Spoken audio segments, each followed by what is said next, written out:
Channel ವೀಕ್ಷಕರಿಗೆ ನಮಸ್ಕಾರ. ವಿಜಯನಗರ ವಾರ್ತೆಗಳಿಗೆ ಸ್ವಾಗತ. ಮುಖ್ಯಾಂಶಗಳು.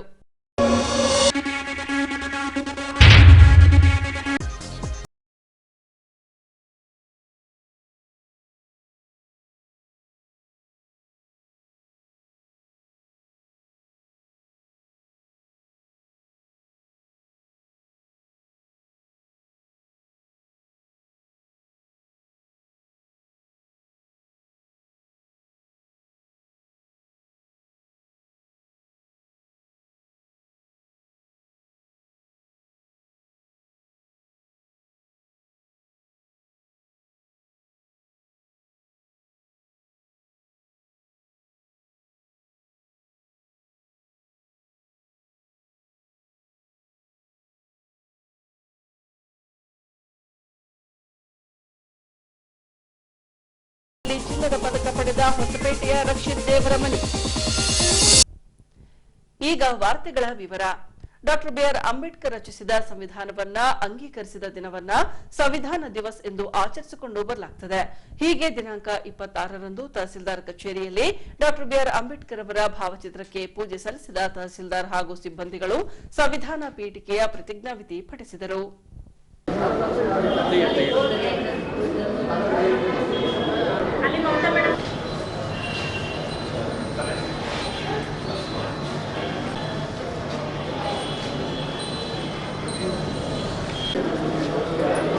ಭಾರತದ ಸಂವಿಧಾನ ಪ್ರಸ್ತಾವನೆ.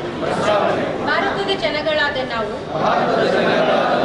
ಭಾರತವನ್ನು ಒಂದು ಸಾರ್ವಭೌಮ ಸಮಾಜವಾದಿ ಸರ್ವಧರ್ಮ ಸಮಭಾವದ ಪ್ರಜಾಸತ್ತಾತ್ಮಕ ಗಣರಾಜ್ಯವಾಗಿ ಮತ್ತು ಅದರ ಸಮಸ್ತ ನಾಗರಿಕರಿಗೆ ಸಾಮಾಜಿಕ ಆರ್ಥಿಕ ಮತ್ತು ರಾಜಕೀಯ ಅಭಿವ್ಯಕ್ತಿ ವಿಶ್ವಾಸ ಧರ್ಮಶ್ರದ್ಧೆ ಮತ್ತು ಉಪಾಸನಾ ಸ್ವಾತಂತ್ರ್ಯ ಸ್ಥಾನಮಾನ ಹಾಗೂ ಅವಕಾಶ ಸಮಾನತೆ ದೊರೆಯುವಂತೆ ಮಾಡಲು ಮತ್ತು ವ್ಯಕ್ತಿ ಗೌರವವನ್ನು ರಾಷ್ಟ್ರದ ಐಕ್ಯತೆಯನ್ನು ಹಾಗೂ ಅಖಂಡತೆಯನ್ನು ಸುನಿಶ್ಚಿತಗೊಳಿಸಲು ಅವರಲ್ಲಿ ಭ್ರಾತೃಭಾವನೆಯನ್ನು ವೃದ್ಧಿಗೊಳಿಸಲು ಶ್ರದ್ಧಾಪೂರ್ವಕ ಸಂಕಲ್ಪ ಮಾಡಿದವರಾಗಿ ನಮ್ಮ ಸಂವಿಧಾನ ಸಭೆಯಲ್ಲಿ 1949ನೇ ಇಸವಿ ನವೆಂಬರ್ ತಿಂಗಳ 26ನೇ ತಾರೀಕಾದ ಈ ದಿವಸ ಈ ಮೂಲಕ ಈ ಸಂವಿಧಾನವನ್ನು ಅಂಗೀಕರಿಸಿ ಅಧಿನಿಯಮಿಸಿ ಅರ್ಪಿಸಿಕೊಂಡಿದ್ದೇವೆ. ಐತಿಹಾಸಿಕ ಹಂಪಿಯಲ್ಲಿ ವಿಜಯ ವಿಠಲ ದೇವಸ್ಥಾನದಲ್ಲಿನ ಕಂಬಗಳಿಂದ ಬರುವ ಸಪ್ತ ಸ್ವರಗಳನ್ನು ಆಲಿಸಲು ಪ್ರವಾಸಿಗರಿಗೆ ಸರಳವಾಗಲಿ ಎಂಬ ದೃಷ್ಟಿಯಿಂದಾಗಿ ಕ್ಯೂಆರ್ ಕೋಡ್ ಅನ್ನು ಅಳವಡಿಸಲಾಗಿದೆ. ಹೌದು, ವಿಶ್ವ ಪ್ರಸಿದ್ಧ ಹಂಪಿಯಲ್ಲಿ ವಿಜಯ ವಿಠಲ ದೇವಸ್ಥಾನದಲ್ಲಿ ಕಲ್ಲು ಗಂಬಗಳಿಂದ ಬರುವ ಸಪ್ತ ಸ್ವರ ನಾದವನ್ನ ಪ್ರವಾಸಿಗರು ಸರಳವಾಗಿ ಆಲಿಸಲೆಂಬ ಉದ್ದೇಶದಿಂದ ಭಾರತೀಯ ಪುರಾತತ್ವ ಇಲಾಖೆಯಿಂದ ವಿಜಯ ವಿಠಲ ದೇವಸ್ಥಾನದಲ್ಲಿ ಕ್ಯೂಆರ್ ಕೋಡ್ ಅನ್ನು ಅಳವಡಿಸಲಾಗಿದೆ. ಹಂಪಿಗೆ ಸಾಗಿ ಬರುವ ಪ್ರವಾಸಿಗರು ತಮ್ಮ ಮೊಬೈಲ್ನಲ್ಲಿ ಕ್ಯೂಆರ್ ಕೋಡ್ ಅನ್ನು ಸ್ಕ್ಯಾನ್ ಮಾಡಿ ಕಲ್ಲು ಗಂಬಗಳಿಂದ ಬರುವ ಸಪ್ತ ಸ್ವರದ ನಾದವನ್ನ ಕೇಳಬಹುದಾಗಿದೆ ಎಂದು ಜಿಲ್ಲಾಧಿಕಾರಿ ಎಂಎಸ್ ದಿವಾಕರ್ ಅವರು ಮಾಧ್ಯಮಗಳಿಗೆ ತಿಳಿಸಿದ್ದಾರೆ. ಹಂಪಿ ವಿಜಯ ವಿಠಲ ದೇವಸ್ಥಾನದಲ್ಲಿ ನಾವು ಕ್ಯೂಆರ್ ಕೋಡ್ಗಳನ್ನು ಹಾಕುವ ಮುಖಾಂತರ ಅಲ್ಲೇನು ಸಪ್ತ ಸ್ವರಗಳು ಬರ್ತಾ ಇದ್ದು ನಮ್ಮ ಕಲ್ಲಿನ ಕಂಬಗಳಲ್ಲಿ, ಅದು ಅನೇಕ ಪ್ರವಾಸಿಗರಿಗೆ ಆ ಅನುಭವ ಸಿಗ್ತಾ ಇರಲಿಲ್ಲ. ಅದನ್ನು ಈಗ ನಾವು ಕ್ಯೂಆರ್ ಕೋಡ್ ಹಾಕಿ ಅದನ್ನು ಮೊಬೈಲಲ್ಲಿ ಸ್ಕ್ಯಾನ್ ಮಾಡುವ ಮುಖಾಂತರ ಅಲ್ಲಿ ಬರ್ತಕ್ಕಂಥ ಒಂದು ಸಂಗೀತ ನಾದಗಳನ್ನು ಕೇಳಲಿಕ್ಕೆ ಅವಕಾಶ ಮಾಡಿಕೊಡ್ಲಿಕ್ಕೆ ಈಗ ASN ಅವ್ರ ಜೊತೆ ಚರ್ಚೆ ಮಾಡಿದ ನಂತರ ಅವ್ರು ಮಾಡಿದ್ದಾರೆ. ಮುಂದುವರೆದು ಇನ್ನೂ ಕೆಲವು ಕಡೆಯಲ್ಲಿ ಮಾಹಿತಿ ಫಲಕಗಳಿಲ್ಲ ಅಂತೇಳಿ ತಮ್ಮ ಗಮನಕ್ಕೆ ಅನೇಕ ಮಾಧ್ಯಮ ಮಿತ್ರರು ತಂದಿದ್ದಾರೆ. ಈ ಸದ್ಯನೇ ಅವರಿಗೆ ಸೂಚನೆ ನೀಡಿ ಅವರಿಗೆ ಮಾಹಿತಿ ಫಲಕಗಳನ್ನು ಹಾಕಿ ಇದನ್ನು ಈ ರೀತಿ ಸ್ಕ್ಯಾನ್ ಮಾಡೋದ್ರಿಂದ ನಿಮಗೆ ಈ ರೀತಿಯ ಸಪ್ತ ಸ್ವರಗಳನ್ನು ನೀವು ಆಲೈಸಬಹುದು ಅನ್ನೋದನ್ನು ನಾವು ಅಲ್ಲಿ ತಿಳಿವಳಿಕೆ ನೀಡಿಕೊಡ್ತೀವಿ. ಜೊತೆಗೆ ಕೆಲವರೆಲ್ಲ ಪ್ರತಿಯೊಂದು ಮಾನ್ಯುಮೆಂಟ್ಸ್ ಮುಂದೆ ಈ ರೀತಿ ಹಾಕೋದ್ರಿಂದ ಆ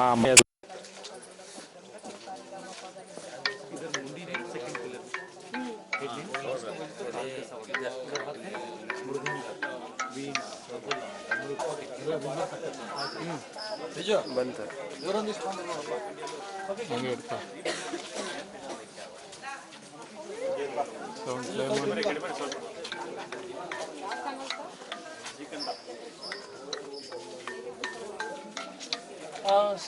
Come front, ma'am. And how it comes like this.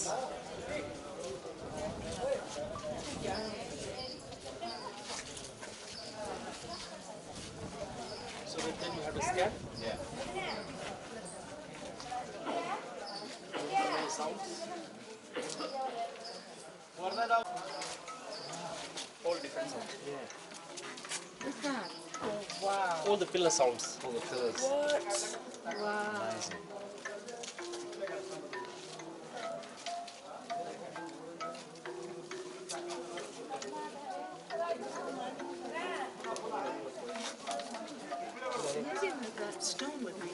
How many notes? Okay, so there is actually 7 notes are there. Sa, Re, Ga, Ma, Pa, Da, Ni, Sa.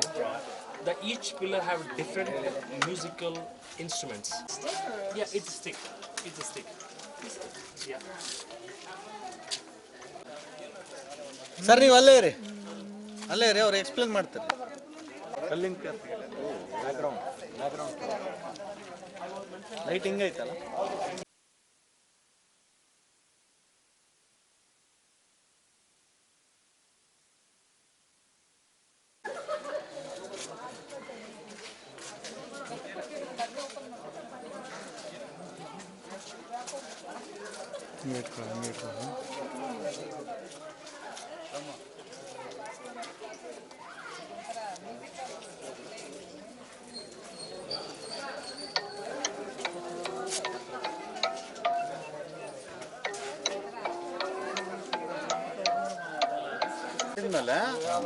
ಎತ್ತಿ ಹೋಗ್ತದೆ. ಹೊಸಪೇಟೆ ನಗರದಲ್ಲಿ ದಿನಾಂಕ 27ರಂದು ಹಜರತ್ ಟಿಪ್ಪು ಸುಲ್ತಾನ್ ಜಯಂತಿಯನ್ನ ಕೈಗೊಳ್ಳಲಾಗಿತ್ತು. ಮಜಲಿಸ್ ಎ ಟಿಪ್ಪು ಸುಲ್ತಾನ್ ಕಮಿಟಿ ವಿಜಯನಗರ ಜಿಲ್ಲಾ ಘಟಕದಿಂದ ಜಯಂತಿಯನ್ನ ಆಯೋಜಿಸಲಾಗಿ ಜಯಂತಿ ನಿಮಿತ್ತ ಸರ್ವಧರ್ಮ ಸಮಾನತೆಯ ಕಾರ್ಯಕ್ರಮ ನಡೆಸಿಕೊಡಲಾಯಿತು. ಹೀಗೆ ದಿನಾಂಕ 27ರಂದು ಸಂಜೆ ಉಮರ್ ಫಂಕ್ಷನ್ ಹಾಲ್ನಲ್ಲಿ ಹಜರತ್ ಟಿಪ್ಪು ಸುಲ್ತಾನ್ ರವರ ಜಯಂತಿ ನಿಮಿತ್ತ ಸರ್ವಧರ್ಮ ಸಮಾನತೆಯ ಕಾರ್ಯಕ್ರಮ ಕೈಗೊಳ್ಳಲಾಗಿತ್ತು. ಈ ವೇಳೆ ಕಮಿಟಿಯ ಮುಖಂಡ ಕಟಗಿ ಇರ್ಫಾನ್ ರವರು ಮಾತನಾಡಿ, ಟಿಪ್ಪು ಸುಲ್ತಾನ್ ಒಬ್ಬ ಮುಸಲ್ಮಾನನಲ್ಲ, ಬದಲಾಗಿ ಅವರೊಬ್ಬ ಹಿಂದೂಸ್ತಾನಿಯಾಗಿದ್ದರು. ಅಂಥವರ ಜಯಂತಿಯನ್ನ ಆಚರಿಸಲು ರಾಜಕೀಯ ಮಾಡುತ್ತಿರುವುದು ಬೇಸರದ ಸಂಗತಿ ಎಂದರು.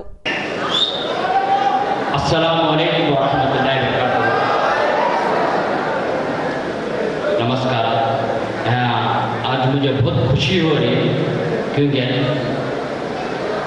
हमें तकरीबन 2014 से हॉस्पिटल के अंदर टिप्पू जयंती मनाने का हमारी कमेटी से, तो हर बार हम है ना डिपार्टमेंट से हो या हमारे हॉस्पिटल के जो बड़े आदमी हैं उनसे हमें ना जद्दोजहद करकट करते थे सर। कई वक्त पर तो अपनी पॉलिटिकल सीट के वास्ते है ना हम ना आगे बढ़ने नहीं देते थे। हर मामले में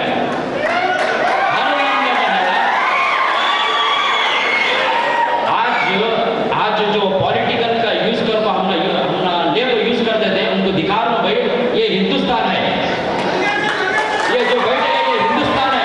तो हजरत टिप्पू सुल्तान पूरे हिंदुस्तान के थे, सिर्फ मुसलमान के नहीं थे। तो बाहर जो मैसेज दे रहे पॉलिटिकल वाले भाई सिर्फ मुसलमान के नहीं है, गलत है। जो बैठे हैं ये गवाह है, ये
ಶಾಸಕ ಎಚ್.ಆರ್. ಗವಿಯಪ್ಪನವರು ಟಿಪ್ಪು ಸುಲ್ತಾನ್ ಜಯಂತಿಯ ಶುಭ ಹಾರೈಸುತ್ತಾ ಮಾತನಾಡಿ, ನನ್ನ ಗೆಲುವಿಗೆ ಮುಸ್ಲಿಂ ಸಮುದಾಯದ ಪಾತ್ರ ಬಹುದೊಡ್ಡದು.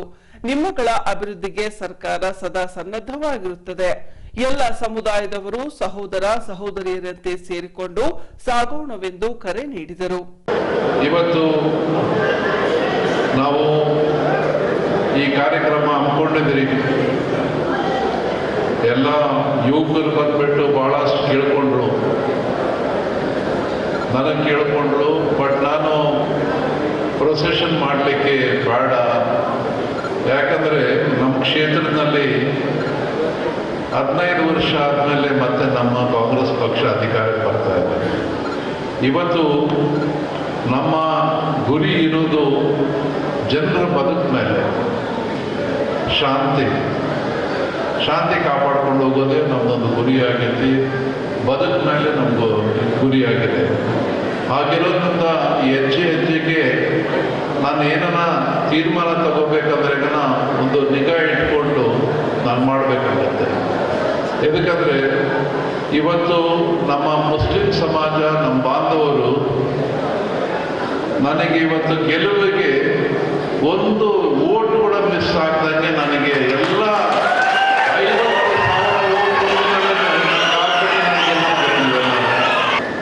ಹಾಗಾಗಿ ಜಾತಿ ಮತ ಭೇದ ಇದ್ರ ಬಗ್ಗೆ ಯಾವುದೋ ಡಿಫ್ರೆನ್ಸಸ್ ಯಾವುದೂ ಇಲ್ಲ ನಮಗೆ. ಎಲ್ಲರೂ ನಾವು ಒಂದಾಗಿ ಹೋಗ್ಬೇಕು. ಇವಾಗ ಕಾಂಗ್ರೆಸ್ ಪಾರ್ಟಿ ಅಂದ್ರಿಗಿನ ಎಲ್ಲರನ್ನ ಒಟ್ಟಿಗೆ ಜೊತೆಗೆ ತಗೊಂಡೋಗೋ ಪಕ್ಷ ಒಂದು ಪಕ್ಷ ಯಾವುದೇ ಅಂದರೆ ಅದು ಕಾಂಗ್ರೆಸ್ ಪಕ್ಷ ಅಂತ ಹೇಳಲಿಕ್ಕೆ ನಿಮಗೆಲ್ಲ ಹೇಳಲಿಕ್ಕೆ ಇಷ್ಟಪಡ್ತೀನಿ. ಬಿಟ್ಟು ಎಲ್ಲ ಮಕ್ಕಳು ಮುಂದೆ ಯುವಕರು ನೀವೆಲ್ಲ ಅನ್ಯೋನ್ಯವಾಗಿ ಎಲ್ಲ ಸಮಾಜದ ಜೊತೆಗೆ ಸರ್ವ ಧರ್ಮದ ಜೊತೆಗೆ ಇವತ್ತು ನಾವೆಲ್ಲ ಹ್ಯಾಕ್ ಕೂತ್ಕೊಂಡಿದ್ವಿ ಸ್ಟೇಜ್ ಮೇಲೆ. ಎಲ್ಲರೂ ಕಲಿತು ನಮ್ಮ ಹೊಸಪೇಟೆ ನಗರನ ಬೆಳೆಸೋಣ, ಶಾಂತಿಯನ್ನು ಕಾಪಾಡೋಣ, ಅಭಿವೃದ್ಧಿ ಮಾಡೋಣ ಅಂತ ಹೇಳ್ತಾ ನಾನು ಒಂದೆರಡು ಮಾತನ್ನು ಮುಗಿಸ್ತೇವೆ. ಟಿಪ್ಪು ಸುಲ್ತಾನ್ ಕಿ, ಟಿಪ್ಪು ಸುಲ್ತಾನ್ ಕಿ. ಬಳಿಕ ವಿಶ್ರಾಂತ ಪ್ರಾಧ್ಯಾಪಕ ಡಾಕ್ಟರ್ ಶಾಸ್ತ್ರಿರವರು ಹಜರತ್ ಟಿಪ್ಪು ಸುಲ್ತಾನ್ ರವರ ಕುರಿತು ಉಪನ್ಯಾಸ ನಡೆಸಿಕೊಟ್ಟರು. ಇತಿಹಾಸ ಅಂತಂದ್ರೆ ಬರೀ ಕೇವಲ ನಿಲ್ಲೇದಷ್ಟೇ ಅಲ್ಲ, ಅದರಲ್ಲಿ ಮನುಷ್ಯನ ಸಾಧನೆ ಇದೆ, ವೇದನೆ ಇದೆ, ನೋವಿದೆ, ನಲಿವಿದೆ, ಮಾನ ಇದೆ, ಅಪಮಾನ ಇದೆ, ಸೋಲಿದೆ, ಗೆಲುವಿದೆ, ಸುಖ ಇದೆ, ದುಃಖ ಇದೆ, ಮೋಹ ಇದೆ, ವ್ಯಾಮೋಹ ಇದೆ, ಪ್ರೀತಿ ಇದೆ, ದ್ವೇಷ ಇದೆ, ಹಮ್ಮಿದೆ, ಬಿಮ್ಮಿದೆ, ಹಸಿ ಇದೆ, ಬಿಸಿ ಇದೆ, ಅಹಂಕಾರ ಇದೆ, ಕನಸಿದೆ, ನನಸಿದೆ, ಕೋಪ ಇದೆ, ತಾಪ ಇದೆ. ಇದು ಎಲ್ಲ ಪದಗಳ ಒಂದೇ ಒಂದು ಅರ್ಥ ಬೇರೆ ಯಾರು ಅಲ್ಲ, ಹಜರತ್ ಟಿಪ್ಪು ಸುಲ್ತಾನ್. ಅದಕ್ಕೆ ನಾನು ಶುರು ಮಾಡಿದ್ದು ಇವನಾರವ ಎಲ್ಲದಿರಯ್ಯ, ಇವ ನಮ್ಮವ ಎಂದೆನಿಸಯ್ಯ. ಇವತ್ತು ನಾ ಹೇಳೋದು ಟಿಪ್ಪು ಇವುಗಳೆಲ್ಲ ಪದಗಳ ಸಾಕಾರ ಮೂರ್ತಿ. ಈತನೊಬ್ಬ ಭಾರತೀಯ, ಮೊದಲು ಭಾರತೀಯ, ಆ ನಂತರ ಮುಸ್ಲಿಂ ದೊರೆ. ಟಿಪ್ಪು ಸುಲ್ತಾನ ಯಾರ ಪಾಲಿಗೂ ದೇವರಾಗಬೇಕಾಗಿಲ್ಲ, ವೈರಿಯೂ ಆಗಬೇಕಾಗಿಲ್ಲ.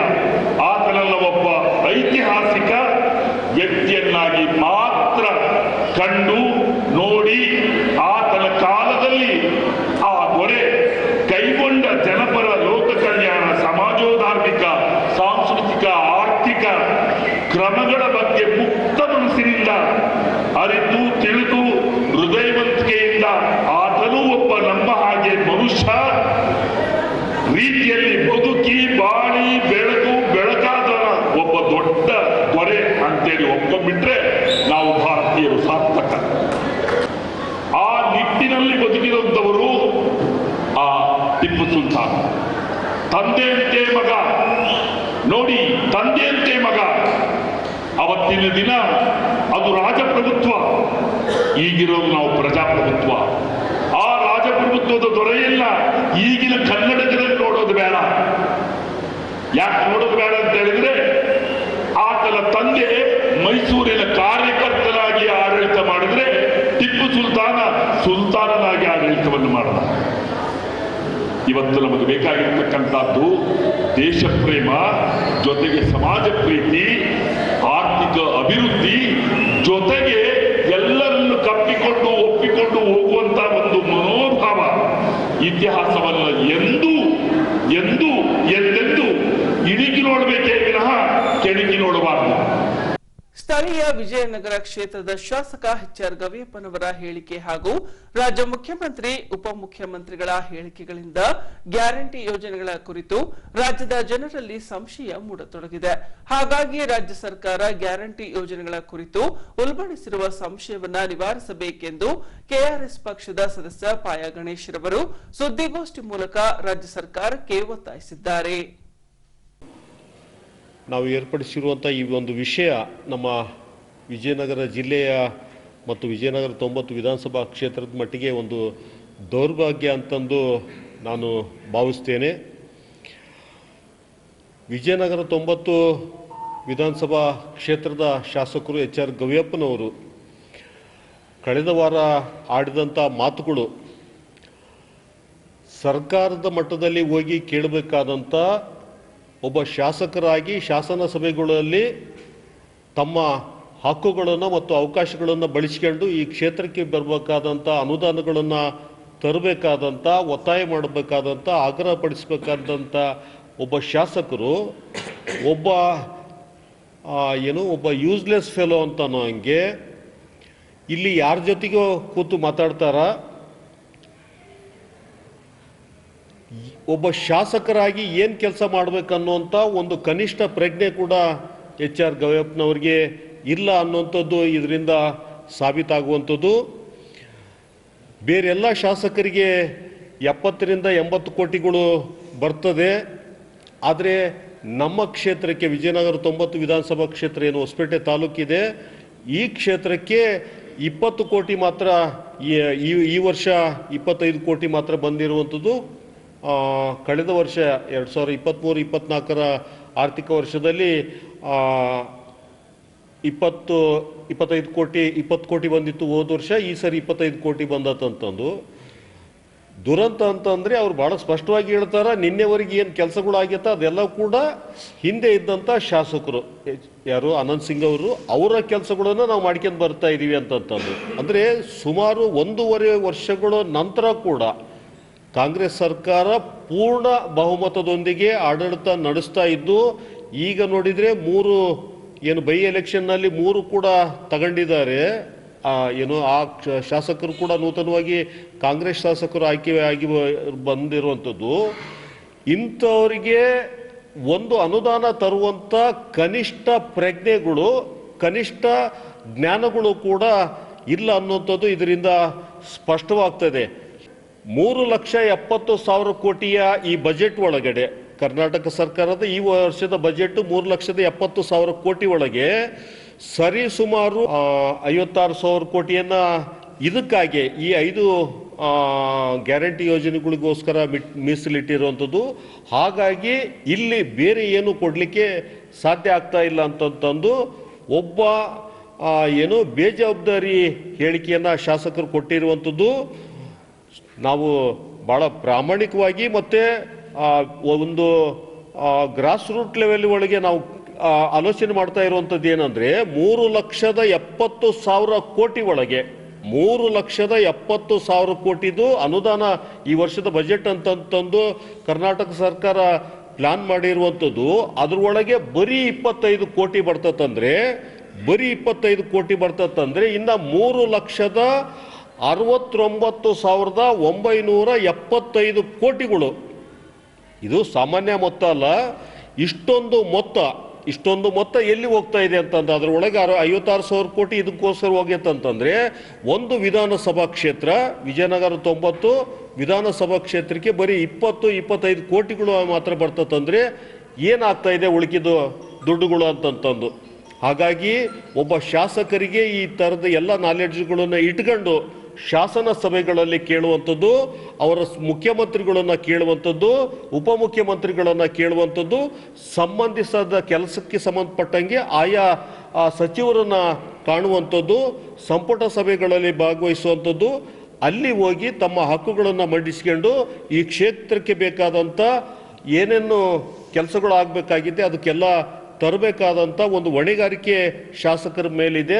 ಆದರೆ ಅಂಥ ಒಂದು ಏನು ಹೊಣೆಗಾರಿಕೆಯನ್ನು ಪ್ರದರ್ಶನ ಮಾಡಲಾರ್ದಂಗೆ ಇಲ್ಲಿ ನೋಡಿದರೆ ಯಾವುದೋ ಏನು ಕಟ್ಟೆ ಪುರಾಣ ಏನು ಮಾತಾಡ್ತಿರ್ತಾರೆ ಯಾರ್ಯಾರ ಜೊತೆಗೋ ಅಂತಂದು, ಅಂದರೆ ಒಬ್ಬ ಶಾಸಕರಾಗಿ ಯಾವ ವಿಷಯವನ್ನು ಎಲ್ಲಿ ಮಾತಾಡ್ಬೇಕು ಅನ್ನುವಂಥ ಕನಿಷ್ಠ ಪ್ರಜ್ಞೆ ಕೂಡ ಈ ಒಂದು ಶಾಸಕರಿಗೆ ಇಲ್ಲ ಅನ್ನುವಂಥದ್ದು ಇದರಿಂದ ಸ್ಪಷ್ಟ ಆಗ್ತಾ ಇದೆ. ಹಾಗಾಗಿ ವಿಜಯನಗರ 90 ಏನು ಈ ವಿಧಾನಸಭಾ ಕ್ಷೇತ್ರ, ನಾನು ಈಗಾಗಲೇ ಭಾಳ ಸಾರಿ ಹೇಳ್ತಾ ಇದ್ವಿ, ಶಾಸಕರು ಗವಿಯಪ್ಪನವರು ಕೂಡ ಭಾಳ ಸ್ಪಷ್ಟವಾಗಿ ಹೇಳಿರುವಂಥದ್ದು, ಇದು ಏನು ಹಿಂದೆ ನಂಜುಂಡಪ್ಪ ವರದಿ ಪ್ರಕಾರ ಇದು ಏನು ಹಿಂದುಳಿದ ತಾಲೂಕಾಗಿ ಬರಬೇಕಾಗಿತ್ತು, ಆದರೆ ಇಲ್ಲಿ ಆರ್ಥಿಕವಾಗಿ ಚೆನ್ನಾಗೈತೆ ಅನ್ನೋಂಥ ಕಾರಣಕ್ಕೋಸ್ಕರ ಹಿಂದುಳಿದ ತಾಲೂಕು ಪಟ್ಟಿಯಿಂದ ತೆಗೆದ ಕಾರಣಕ್ಕೋಸ್ಕರ ಈ ಥರದ್ದೊಂದು ಆಗ್ತಾ ಇದೆ ಅಂತಂದು ಕರ್ನಾಟಕ ಸರ್ಕಾರದ ಇವತ್ತು ಏನು ಕರ್ನಾಟಕ ಸರ್ಕಾರದ ನೇತೃತ್ವ ವಹಿಸ್ಕೊಂಡಿರುವಂಥ ಸಿದ್ದರಾಮಯ್ಯ ಸರ್ಕಾರ ತಮ್ಮ ಒಂದು ಹಿಡನ್ ಅಜೆಂಡಾ ಮೂಲಕ ಬೇರೆ ಬೇರೆ ಸಚಿವರ ಬೇರೆ ಬೇರೆ ಶಾಸಕರ ಬಾಯಿಯಲ್ಲಿ ಇಂಥ ಒಂದು ಮಾತುಗಳನ್ನು ಆಡಿಸ್ತಾ ಇದ್ದಾರೆ. ಆ ಮೂಲಕ ಮುಂದಿನ ದಿನಗಳಲ್ಲಿ ಈ ಒಂದು 5 ಗ್ಯಾರಂಟಿ ಒಳಗೆ ಮೂರು ಗ್ಯಾರಂಟಿಗಳನ್ನು ತೆಗೆಯುವಂಥ ಪ್ರಯತ್ನಗಳು ಆಗ್ತದ. ಇಲ್ಲಿ ಭಾಳ ಸ್ಪಷ್ಟ ಅಂತ ಏನಂತಂದರೆ ಅಲ್ಲಿ ದುಡ್ಡು ಹೊಡಿಲಿಕ್ಕೆ ಅವಕಾಶನೇ ಇಲ್ಲ. ಈ ಏನು ಅನುದಾನಗಳನ್ನು ಕೊಡ್ತಾರ ಈ ನೇರವಾಗಿ ಗ್ಯಾರಂಟಿಗಳು ಸಂಬಂಧಪಟ್ಟವರಿಗೆ ಪ್ರಯೋಜನ ಬರ್ತದ. ಬೇರೆ ಬೇರೆ ಅನುದಾನಗಳು ಅಂತಂತ ಬಂದರೆ ಒಂದು ರಸ್ತೆಗೆ ಒಂದು 50 ಕೋಟಿ ಅಂತಂತ ಬಂತಪ್ಪ ಅಂತಂದರೆ ಅಲ್ಲಿ ಕಮಿಷನ್ಗಳನ್ನು ಪಡಿಲಿಕ್ಕೆ ಇರ್ತತ. ಇದು ನೋಡಿದರೆ ನೇರವಾಗಿ ಅವರವರ ಬ್ಯಾಂಕ್ ಅಕೌಂಟಿಗೆ ಹೋಗ್ತತ ಅನ್ನೋಂಥ ಕಾರಣಕ್ಕೋಸ್ಕರ ತಮಗೆ ಬರಬೇಕಾದಂಥ ಮಾಮೂಲು ಅಂತ ಏನು 40% ಕಮಿಷನ್ ಅಂತ ಏನಿದೆ ಅದು ಸಿಗ್ತಾ ಇಲ್ಲ ಅನ್ನೋಂಥದ್ದು, ಅದು ಕೂಡ ಶಾಸಕರ ಏನು ಅಸಮಾಧಾನಕ್ಕೆ ಕಾರಣ ಆಗಿರುವಂಥದ್ದು ಅನ್ನುವಂಥದ್ದು ಕೂಡ KRS ಪಕ್ಷ ಆರೋಪ ಮಾಡ್ತಿದೆ. ಇದನ್ನು ದಯವಿಟ್ಟು ಕರ್ನಾಟಕ ಸರ್ಕಾರ, ಸಿದ್ದರಾಮಯ್ಯ ಸರ್ಕಾರ ಈ ಬಗ್ಗೆ ಸ್ಪಷ್ಟವಾದಂಥ ಏನು ಒಂದು ಅಧಿಸೂಚನೆಯನ್ನು ಹೊರಡಿಸಬೇಕು. ಇದು ಭರವಸೆಗಳನ್ನು ನಿರಂತರವಾಗಿ ಈ ಅವಧಿಯಲ್ಲಿ ನಿರಂತರವಾಗಿ ಕಾಪಾಡಿಕೊಂಡು ಬರ್ತೇವೆ ಅನ್ನುವಂಥ ಭರವಸೆಯನ್ನು ಕೇಂದ್ರದ ACA ಪಕ್ಷದ ಕೇಂದ್ರದ ಏನು ಮುಖಂಡರು, ರಾಷ್ಟ್ರೀಯ ಮುಖಂಡರುಗಳು ಭರವಸೆ ನೀಡಬೇಕಂತಂದು ಈ ಮೂಲಕ KRS ಪಕ್ಷ ಆಗ್ರಹಿಸ್ತದೆ. ಜೊತೆಗೆ ಇಂಥ ಒಂದು ಬೇಜವಾಬ್ದಾರಿಕೆ ಹೇಳಿಕೆಗಳನ್ನು ದಯವಿಟ್ಟು ಇದನ್ನು, ಯಾಕಂದರೆ ಪತ್ರಿಕೆಗಳು ಮಾಧ್ಯಮಗಳು ಅವ್ರ ಜೊತೆಗೆ ಸಂವಾದ ಮಾಡಬೇಕಾದಂಥ ಸಂದರ್ಭದಲ್ಲಿ ನಾನು ತಮಾಷೆಗೋಸ್ಕರ ಹೇಳಿದೆ ಈ ಮಾತುಗಳನ್ನು ಅಂತಂದು ಗವಿಯಪ್ಪ ಹೇಳ್ತಾ ಇರುವಂಥದ್ದು, ಅಲ್ಲಿ ಮಾತಾಡ್ತಾ ಇರುವಂಥದ್ದು ನೋಡಿದರೆ ಅತ್ಯಂತ ಸೀರಿಯಸ್ ಆಗಿ ಮಾತಾಡ್ತಿರ್ತಾರ. ಆ ಹೇಳಿಕೆಗಳನ್ನು ಕೊಡಬೇಕಾದ್ರೆ ಅದ್ರ ಬಗ್ಗೆ ಪ್ರಶ್ನೆಗಳು ಎದ್ದಾಗ ಈಗಾಗಲೇ ಅದಕ್ಕೆ ಸಂಬಂಧಪಟ್ಟಂಗೆ ಕರ್ನಾಟಕ ಸರ್ಕಾರದಲ್ಲಿ ಯಾರ್ಯಾರು ಮಾತಾಡ್ತಾ ಇದ್ದಾರೆ ಗೊತ್ತಿಲ್ಲ. ಈಗಾಗಲೇ ಮುಖ್ಯಮಂತ್ರಿಯವರು DK ಶಿವಕುಮಾರ್ ಅವರು ಮಾತಾಡಿರ್ಬೋದು ಆ ವಿಷಯವಾಗಿ. ಹಾಗಾಗಿ ಅವರು ಈಗ ನಾನು ತಮಾಷೆಗೋಸ್ಕರ ಗ್ಯಾರಂಟಿಗಳಲ್ಲಿ 2-3 ಗ್ಯಾರಂಟಿಗಳನ್ನು ತೆಗಿಬೇಕು, ಆ ಮೂಲಕ ಮನೆಗಳನ್ನ ಕಟ್ಟಲಿಕ್ಕೆ ನಾವು ಆಲೋಚನೆ ಮಾಡ್ತೀನಿ ಅಂತಂದು ಒಂದು ತಮಾಷೆಯ ಮಾತನ್ನು ನಾನು ಹೇಳಿದ್ದೆ ಅಂತಂದು, ಅದು ತಮಾಷೆಯ ಮಾತಲ್ಲ. ಒಬ್ಬ ಶಾಸಕರಾಗಿ ಹೊಣೆಗಾರಿಕೆ ಇಟ್ಕಂಡೆ ಅವರೆಲ್ಲ ಮಾತಾಡುವಂಥ ಎಲ್ಲ ಮಾತುಗಳಿಗೆ ಅವ್ರ ಹೊಣೆಗಾರಿಕೆಯನ್ನು ಒತ್ಕೊಳ್ಬೇಕಂತಂದು ನಾವು ಆಗ್ರಹ ಪಡಿಸ್ತಾ ಇದ್ದೀವಿ. ಹೊಸಪೇಟೆ ನಗರಸಭೆಯ 15ನೇ ಹಣಕಾಸು ಯೋಜನೆಯ ಅಡಿಯಲ್ಲಿ ವಾರ್ಡ್ಗಳ ಅಭಿವೃದ್ಧಿಗಾಗಿ ಅನುದಾನ ನೀಡಲಾಗುತ್ತಿದೆ. ಹೀಗೆ 28ನೇ ವಾರ್ಡ್ನ MJ ನಗರದ 5ನೇ ಮುಖ್ಯ ರಸ್ತೆಯನ್ನ ಅಭಿವೃದ್ಧಿಪಡಿಸಲು 22 ಲಕ್ಷ ಮೊತ್ತದ ಅನುದಾನವನ್ನ ಒದಗಿಸಲಾಗಿ ಕಾಮಗಾರಿ ನಡೆಸಲು ಭೂಮಿ ಪೂಜೆ ಮಾಡಲಾಗಿದೆ. ಹೀಗೆ 28ನೇ ವಾರ್ಡಿನ ನಗರಸಭಾ ಸದಸ್ಯ ಮಂಜುನಾಥ್ ರವರ ಕೋರಿಕೆಯ ಮೇರೆಗೆ ಶಾಸಕ HR ಗವಿಯಪ್ಪ, ನಗರಸಭಾ ಅಧ್ಯಕ್ಷರು, ಉಪಾಧ್ಯಕ್ಷರು MJ ನಗರದ 5ನೇ ಮುಖ್ಯ ರಸ್ತೆ ಕಾಮಗಾರಿ ನಡೆಸಲು ಭೂಮಿ ಪೂಜೆ ನೆರವೇರಿಸಿದರು.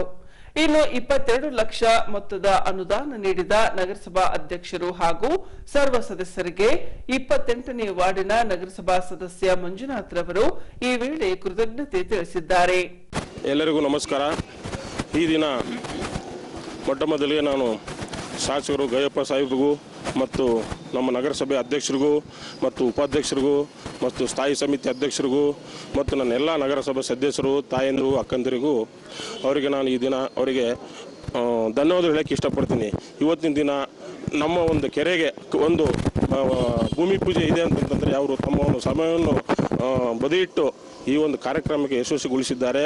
ಮತ್ತು ವಿಶೇಷವಾಗಿ ನಾನು ಮೃತ್ಯುಂಜಯ ನಗರದ ನನ್ನೆಲ್ಲ ಅಕ್ಕಂದರು, ತಾಯಂದರು, ನನ್ನ ತಂಗಿಯಂದರು, ಅಣ್ಣಂದರು, ತಂದೆಂದರು ನಿಮ್ಮ ಸೇವೆ ಮಾಡಲಿಕ್ಕೆ ನಾನು ಸದಾ ಇದ್ದೀನಿ. ನಿಮ್ಮೆಲ್ಲರ ಆಶೀರ್ವಾದ ನನ್ನ ಮೇಲೆ ಇರಲಿ ಅಂತ ನಾನು ಕೇಳ್ತಾ ಇದ್ದೀನಿ. ಮತ್ತು ಮೃತ್ಯುಂಜಯ ನಗರದ ಎಲ್ಲ ಕಡೆಗೂ CC ಕ್ಯಾಮ್ರಾನ ಅಳವಡಿಸಿದ್ದೀವಿ. ಅದು ನಮ್ಮ ಮೃತ್ಯುಂಜಯ ನಗರ ಎಲ್ಲ ಅಕ್ಕ ತಂಗಿಯಂದರು, ತಾಯಂದರು ಸುರಕ್ಷಿತವಾಗಿ ಇರಬೇಕಂತ ಉದ್ದೇಶದಿಂದ ಈ ಒಂದು ಕಾರ್ಯಕ್ರಮ CC ಕ್ಯಾಮ್ರಾನ ಒಂದು ಪ್ರಾಜೆಕ್ಟ್ನ ಒಂದು ಆಲೆ ರೆಡಿ ಆಗಿದೆ. ಇದಕ್ಕೆ ವಿಶೇಷವಾಗಿ ನಮ್ಮ ನಗರಸಭೆ ಎಲ್ಲ 35 ಸದಸ್ಯರಿಗೆ ವಿಶೇಷವಾಗಿ ಅವ್ರಿಗೆ ನಾನು ಧನ್ಯವಾದಗಳು ಹೇಳಕ್ಕೆ ಇಷ್ಟಪಡ್ತೀನಿ. ಮತ್ತು ಎಲ್ಲರಿಗೂ ನಮಸ್ಕಾರ. ಇನ್ನು 22 ಲಕ್ಷ ಮೊತ್ತದಲ್ಲಿ CC ರಸ್ತೆಯನ್ನ ನಿರ್ಮಿಸಲಾಗ್ತಿದೆ. ಇದೇ ರೀತಿ ಎಲ್ಲ ವಾರ್ಡ್ಗಳಲ್ಲಿ ಅಭಿವೃದ್ಧಿ ಕೆಲಸಗಳನ್ನ ಮಾಡಬೇಕಿದೆ. ಹಾಗಾಗಿ ಸಕಾಲಕ್ಕೆ ತೆರಿಗೆ ಭರಿಸಿ ನಗರದ ಅಭಿವೃದ್ಧಿಗೆ ಕೈ ಜೋಡಿಸಬೇಕೆಂದು ನಗರಸಭಾ ಅಧ್ಯಕ್ಷ ರೂಪೇಶ್ ಕುಮಾರ್ ರವರು ನಗರಸಭಾ ವ್ಯಾಪ್ತಿಯ ನಿವಾಸಿಗರಲ್ಲಿ ಕೋರಿಕೊಂಡಿದ್ದಾರೆ. ಇಂದು ನಗರದ 28ನೇ ವಾರ್ಡ್ನಲ್ಲಿ ಶ್ರೀ ಮಂಜುನಾಥ್ ನಗರಸಭಾ ಸದಸ್ಯರ ಅವರ ಒಂದು ನಗರಸಭೆ SFC ಮತ್ತು 15ನೇ ಹಣಕಾಸು ಅನುದಾನದಲ್ಲಿ ಸುಮಾರು 22 ಲಕ್ಷ ರೂಪಾಯಿ ಅನುದಾನವನ್ನು CC ರಸ್ತೆ ಕಾಮಗಾರಿಗೆ, ಅದಕ್ಕೆ ಇದೇ ರಸ್ತೆಗೆ ಜೋಡಣೆಯಾಗಿ ಒಂದು 4 ಲಕ್ಷ ರೂಪಾಯಿ ಎಕ್ಸ್ಕವೇಷನ್ಗೆ ಹಾಗೂ ಇದೇ ರಸ್ತೆಗೆ CC ಕ್ಯಾಮ್ರಾವನ್ನು ಅಳವಡಿಸಿ ತಮ್ಮ ಅಭಿವೃದ್ಧಿ ಕಾಮಗಾರಿಗಳನ್ನು ಈ MJ ನಗರ್ನಲ್ಲಿ ಮಾಡುತ್ತಾ ಬರ್ತಾ ಇದ್ದಾರೆ. ಮುಂದಿನ ದಿನಗಳಲ್ಲಿ ಸರ್ಕಾರವು ನಮ್ಮ ನಗರಸಭೆಯನ್ನು ಗಮನಿಸಿ ಒಂದು ಹೆಚ್ಚಿನ ಅನುದಾನದಲ್ಲಿ ಕೊಟ್ಟಲ್ಲಿ ಇಡೀ ನಗರದಲ್ಲಿ ಹಲವಾರು ಕಾಮಗಾರಿಗಳನ್ನು ನಡೆಸಲಿಕ್ಕೆ ಅನುಕೂಲವಾಗುತ್ತೆ. ಹಾಗೂ ಇದಕ್ಕೆ ಸಹಕಾರವಾಗಿ ನಗರದ ಸಾರ್ವಜನಿಕರು ತಮ್ಮ ತೆರಿಗೆಗಳನ್ನು ಕೊಡುವ ಮುಖಾಂತರ ನಮ್ಮ ನಗರಸಭೆ ನಿಧಿಯಿಂದ ಬೇಕಾದಂತಹ ಸೌಲಭ್ಯಗಳನ್ನು ಕಲ್ಪಿಸಲು ನಾವೆಲ್ಲ ನಗರಸಭಾ ಸದಸ್ಯರು ತಮ್ಮೆಲ್ಲರ ಪರವಾಗಿ, ಸಾರ್ವಜನಿಕರ ಪರವಾಗಿ ಇರ್ತಾರಂತ ಹೇಳುತ್ತಾ ನಾನೊಂದು 2 ಮಾತುಗಳು ಮುಗಿಸ್ತೀನಿ. ಧನ್ಯವಾದಗಳು. ಈಗ ಕ್ರೀಡಾ ಸುದ್ದಿ. ಟ್ರೆಡಿಷನಲ್ ಶೋಟೋಕಾನ್ ಕರಾಟೆ ಅಕಾಡೆಮಿಯಿಂದ ಹೊಸಪೇಟೆ ನಗರದ ಪುಣ್ಯಾನಂದಪುರಿ ಕಲ್ಯಾಣ ಮಂಟಪದಲ್ಲಿ 3ನೇ ರಾಜ್ಯ ಮಟ್ಟದ ಮುಕ್ತ ಕರಾಟೆ ಪಂದ್ಯಾವಳಿ ಸ್ಪರ್ಧೆಯನ್ನ ಹಮ್ಮಿಕೊಳ್ಳಲಾಗಿತ್ತು. ಇದರಲ್ಲಿ ರಾಜ್ಯದ 700ಕ್ಕೂ ಅಧಿಕ ಕರಾಟೆ ಪಟುಗಳು ಪಾಲ್ಗೊಂಡಿದ್ದರು. ಹೀಗೆ ಹೊಸಪೇಟೆಯ PS ರಕ್ಷಿತ್ ದೇವರಮನಿ ಎಂಬ ಕರಾಟೆ ಪಟು 50 kg ವಿಭಾಗದ ಕಾಟಾ ಹಾಗೂ ಫೈಟಿಂಗ್ ವಿಭಾಗದಲ್ಲಿ ಚಿನ್ನದ ಪದಕ ಗೆಲ್ಲುವ ಮೂಲಕ ವಿಜಯನಗರ ಜಿಲ್ಲೆಗೆ ಕೀರ್ತಿ ತಂದಿದ್ದಾರೆ. ಈ ಬಾಲಕನಿಗೆ ಕರಾಟೆ ತರಬೇತುದಾರರು ಹಾಗೂ ಹೆತ್ತವರು ಸೇರಿದಂತೆ ಕರಾಟೆ ಪಟುಗಳು ಶುಭ ಹಾರೈಸಿದ್ದಾರೆ. ಈಗ ಕೊನೆಯಲ್ಲಿ ಮತ್ತೊಮ್ಮೆ ವಾರ್ತೆಗಳ ಮುಖ್ಯಾಂಶಗಳು.